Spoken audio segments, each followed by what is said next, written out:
Hi friends, मैं हूँ doctor Swati. देखिए, आज हम ये मधुमालती की बात करेंगे। ये बहुत सुंदर और ब्यूटीफुल बेल टाइप की वैरायटी है। शायद सभी के घरों में ये उगाई जाती है। तो इसकी केयर किस तरह से करते हैं उसके बारे में आज मैं आपको डिटेल में बताऊंगी। तो देखिए, इसकी फूलों की खासियत के बारे में पहले बताती हूँ। ये इस तरह से पहले वाइट कलर के इसमें फूल ग्रो होते हैं और फिर उसमें उसका कलर चेंज होता रहता है। ये वाइट में से देखिए, आप देख सकते हैं बीच में से पिंक कलर निकल के आ रहा है, लाइट पिंक कलर का हो जाता है और बाद में ये सेम फूल इस तरह से रेड कलर का हो जाता है और फिर डार्क रेड कलर में चला जाता है। इस तरह से ये अपने फूलों के रंग को चेंज करता रहता है। ये इसकी खासियत है। मधुमालती इसको रंगून क्रीपर भी बोलते हैं। और दूसरी इसकी खासियत ये है कि ये इसकी खुशबू बहुत ही बढ़िया होती है, स्पेशली रात के टाइम, नाइट में। ये बहुत धीमी धीमी खुशबू देता रहता है और हमारे गार्डन को खुशबू से भर देता है। दिन में इसकी कुछ ज़्यादा खास सुगंध नहीं होती, रात में बहुत ज़्यादा होती है। तो देखिए, इस तरह से मैंने ज़मीन में इसको ग्रो करा हुआ है। आप देख सकते हैं कितनी बड़ी इस तरह से ऊपर की तरफ ग्रो हो रही है और सभी में देखिए गुच्छों में फूल दे रही है और बहुत ही सुंदर लग रही है। तो फर्स्ट ऑफ ऑल हम इसकी पोटिंग मिक्स की बात करेंगे कि इसको मिट्टी किस तरह की पसंद है। अगर आप इसको पोट में लगा रहे हो तो आप उसमें रेत की क्वांटिटी थोड़ी बढ़ा दीजिए। 40% रेत रखिए, 30% मिट्टी और बाकी का 10 या 20% आप खाद ऐड कर सकते हैं। इस तरह से हमें इसका पोटिंग मिक्स बनाना है।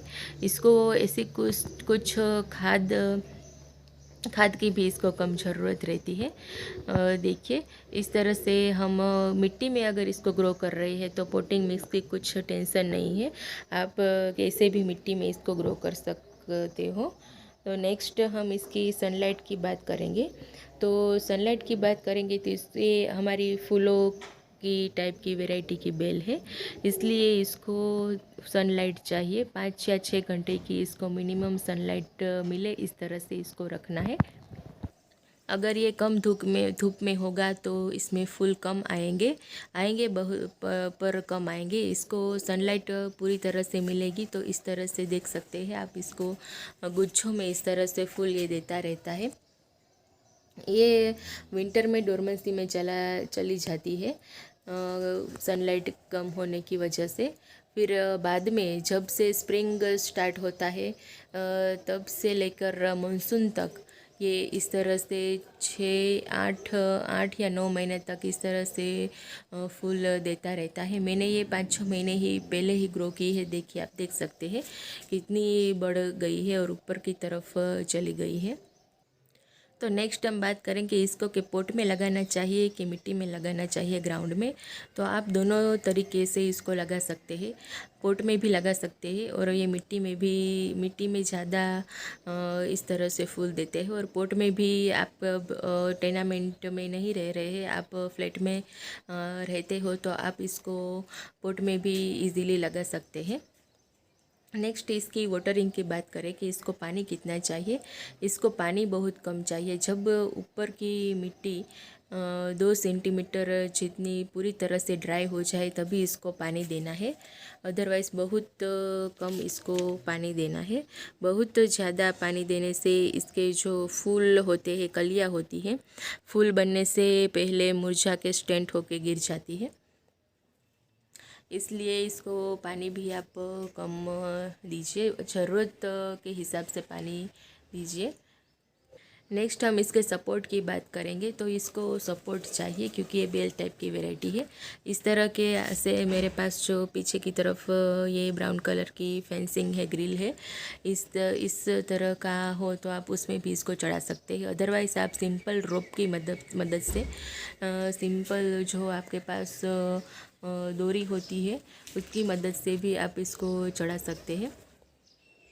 अदरवाइज़ आप गमले में इसको ग्रो कर रहे हो तो रोप से इसको ऊपर चढ़ा सकते हैं।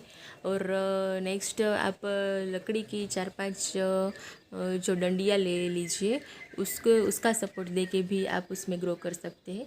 आप इसको पेड़ की तरह भी ग्रो कर सकते हैं। उसमें इसका कटिंग बहुत ज़्यादा करना पड़ता है, ऊपर की तरफ का कटिंग करते रहिए तो ये छोटा पेड़ या छोटे पौधे की तरह भी ये ग्रो कर सकती है। तो इसकी खाद की नेक्स्ट हम बात करेंगे। इसको खाद किस तरह का चाहिए, तो इसको बहुत कम खाद चाहिए। साल में 2 बार इसको खाद दे दीजिए, एक तो फरवरी में और नेक्स्ट मानसून से पहले। तो इस तरह से नवंबर दिसंबर में एक बार खाद दे दीजिए।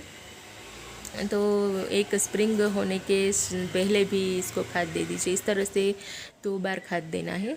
वर्मी कंपोस्ट या गोबर की खाद आप कोई भी एक यूज़ कर सकते हैं। मैं इसमें जो हमारे केले के छिलके होते हैं उसका भी खाद बना के देती हूँ, तो उसमें फ्लावरिंग अच्छी होती है। इसको पोटास की ज़्यादा ज़रूरत होती है, इसीलिए पोटास से भरपूर आप खाद दीजिए। नाइट्रोजन इसमें कम दीजिए। एनपीके सिंपल होता है वो कम दीजिए, क्योंकि सिंपल नाइट्रोजन से इसमें पत्तियाँ ज़्यादा ग्रो होंगी, फ्लावरिंग कम आएंगी। तो उसके हिसाब से आप इसको पोटास की क्वांटिटी ज़्यादा हो इस तरह का आप खाद दे सकते हैं। तो नेक्स्ट मैं बात करूँगी इसकी प्रूनिंग कब करें। तो जब इसमें ये देखिए यहाँ पे अभी कलियाँ आ रही है, तो ये कलियों में जब फ्लावरिंग होगी, देखिए आप देख सकते हैं ये फ्लावरिंग ये ख़त्म हो जाएंगी, गिर जाएंगे फ्लावर, तब यहाँ से हम इसको कट कर देंगे। तो साइड में से 2-3 ब्रांचेस और निकलेंगी। तो इस तरह से हमें प्रूनिंग करना है, ये सॉफ्ट प्रूनिंग है। तो इस तरह से फ्लावरिंग ख़त्म होने के बाद वहाँ से इसको कट कर देना है। तो इस तरह से हमारी बेल है वो घनी बनती जाएंगी और बहुत ज़्यादा फ्लावरिंग करती रहेंगी। तो इसका प्रूनिंग बहुत ज़रूरी है, आपको इसका कटिंग करते रहना है। जब ये डोरमेंसी में चला जाए विंटर से पहले इसको हार्ड प्रूनिंग कर दीजिए। सारी जो टहनियाँ ये बाहर दिख रही है आपको, उस सब को आपको कटिंग कर देना है। और बाद में जब स्प्रिंग स्टार्ट होगा तो ये खिल के नई नई डालियाँ बाहर निकलेंगी और उसमें बहुत ज़्यादा फ्लावरिंग होगी। तो इस तरह से प्रूनिंग और कटिंग बटिंग आप करते रहिए। और प्रोपोगेशन की बात करें तो इजीली ये कटिंग से प्रोपोगेट हो जाता है। थोड़ी सेमी हार्ड टाइप की आप स्टेम ले सकते हैं।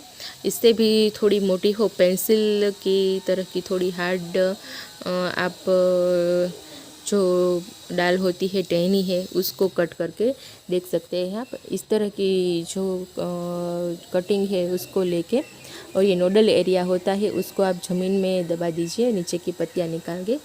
तो इजीली ये अभी मानसून चल रहा है तो ये इजीली मानसून में ये ग्रो हो जाती है। और हमें एक में से अनेक हमें प्लांट मिल सकते हैं मधुमालती के, रंगून क्रीपर के।